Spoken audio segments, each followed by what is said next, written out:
Assalamualaikum guys, kita ketemu lagi di Gita's Adventures. Sebelumnya jangan lupa subscribe, lalu kasih like dan share agar kami bisa memberikan konten yang lebih baik. Semangat, terima kasih guys sebelumnya.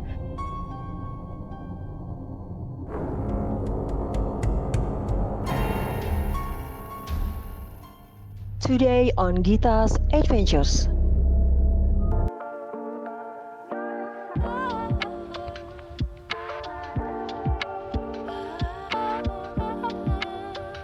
Secara alam, Danau Cipule yang terletak di Kecamatan Ciampel, Kabupaten Karawang ini terletak di sebelah Sungai Citarum.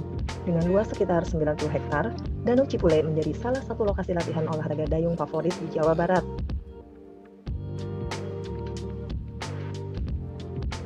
Di akhir pekan, banyak orang datang memanfaatkan waktu untuk jalan-jalan, berwisata, dan bersantai di Cipule, melepas penat dari kesibukan sehari-hari. Dalam setahun terakhir, wilayah di sekitar Danau Cipule ini menyedot sorotan publik. Alasannya karena menjadi lokasi di mana 5 orang dilaporkan telah hilang dan belum ditemukan hingga kini. Meski malam hari, markas pelatnas dayung di Danau Cipule cukup ramai dengan sejumlah atlet yang berlatih. Meski di luar cuaca dingin, para atlet dan anggota pengurus dayung lokal sedang menonton TV yang disediakan di depan markas pelatnas dayung. Berita lokal yang menjadi nasional menarik perhatian.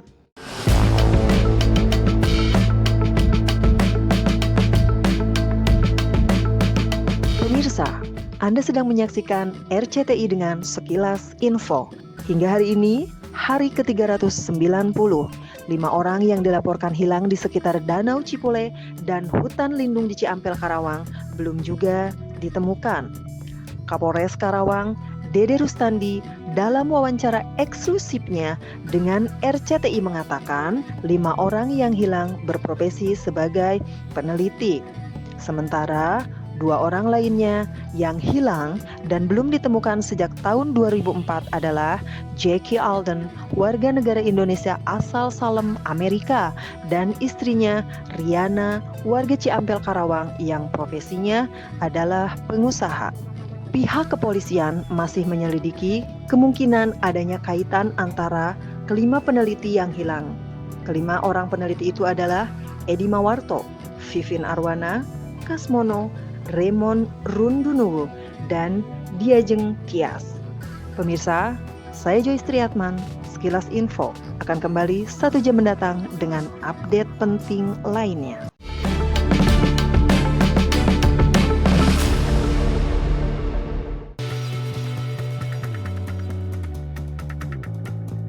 Tiar, Kilan, dan Indes beristirahat menonton TV setelah 3 jam berlatih dayung.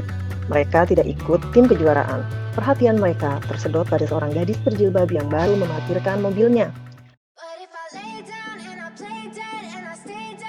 Gita Aldin, siswi kelas 1 SMA Negeri 1 Ciampel, datang untuk latihan dayung.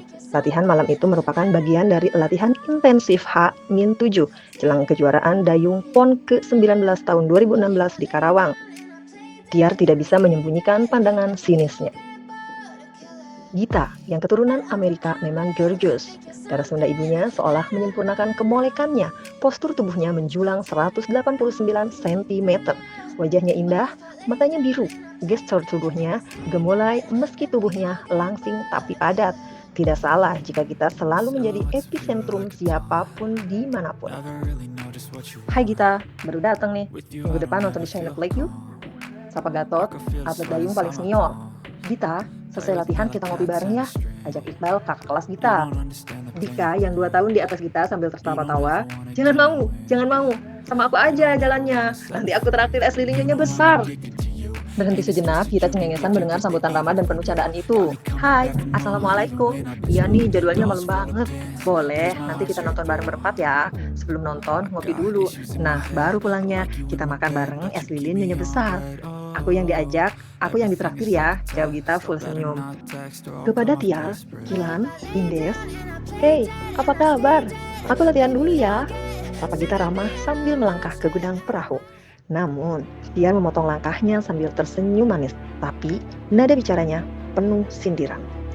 Ini dia Gita, OSB, orang selebritis baru.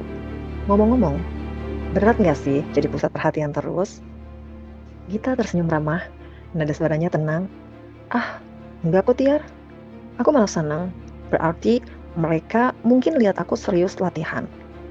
Mungkin nanti kalau aku udah jago, perhatian itu bisa aku bagikan ke yang lain.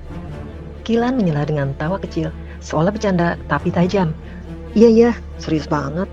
Tapi hati-hati loh, Git. Kadang kalau terlalu serius, bisa bikin orang lain jadi nggak nyaman. Gak semua orang suka saingan, kan? Gita tertawa ringan, nadanya tetap santun. Aku paham kok, Kilan. Tapi saingan itu hal wajar deh. Apalagi kalau tujuannya buat lebih baik. Toh, aku di sini buat belajar, bukan buat bikin orang gak nyaman. Tiar mengerling ke Kilan, lalu menatap Gita dengan senyum miring. Iya sih, cuma kadang orang yang sok belajar itu malah jadi kelihatan kayak pamer. Kamu nggak takut orang salah paham gitu? Kita menatap Tiar. Ya, nggak apa-apa salah paham juga. Nanti juga orang-orang pasti lihat sendiri kok. Mana yang benar dan mana yang cuma asumsi. Aku sih nggak mau mikirin yang aneh-aneh. Kilan spontan. So bijak loh, kayak udah banyak pengalaman aja. Asal tahu ya, gak semua orang punya kesabaran kayak gitu. Gita tersenyum lebih lebar. Aku juga baru belajar, Kilan. Bukan ngajarin ya, tapi itu penting. Apalagi kalau kita sering banget salah paham. Tiar dan Kilan saling pandang. Merasa sindiran halus kita mengena, tapi mereka hanya tersenyum kecil sambil menahan kesal. Indes terlihat sedikit bingung dengan suasana. Tapi dia memilih diam, berharap masalah ini segera berakhir. Meski Gita telah berlalu, mata Tiar tidak bisa lepas dari gerak-gerik Gita yang malam itu terlihat sangat bugar. Jika ada yang memperhatikan, Tiar yang sedang setengah terpejam matanya itu sebenarnya sedang berkonsentrasi. Beberapa langkah lagi turun ke air, sekonyong-konyong Gita merasakan seperti ada yang mendorong. Beruntung, kaki kanannya berhasil menahan sehingga dia tidak terjatuh. Gita yang terkejut membaca ta'awudz dan istighfar. Dia tidak melihat dari kejauhan, Tiar menahan ketawa. Dia tidak tahu, Kilan memberitahu Tiar sambil melepaskan jari telunjuk dan jari tengah kedua tangannya dari dahi. Tiar menolehkan pandangannya kepada Kilan. Maksud aku, dia tidak berpikiran itu suatu kesengajaan. Kilan meluruskan. Benar begitu isi kepalanya. Tiar menatap Kilan.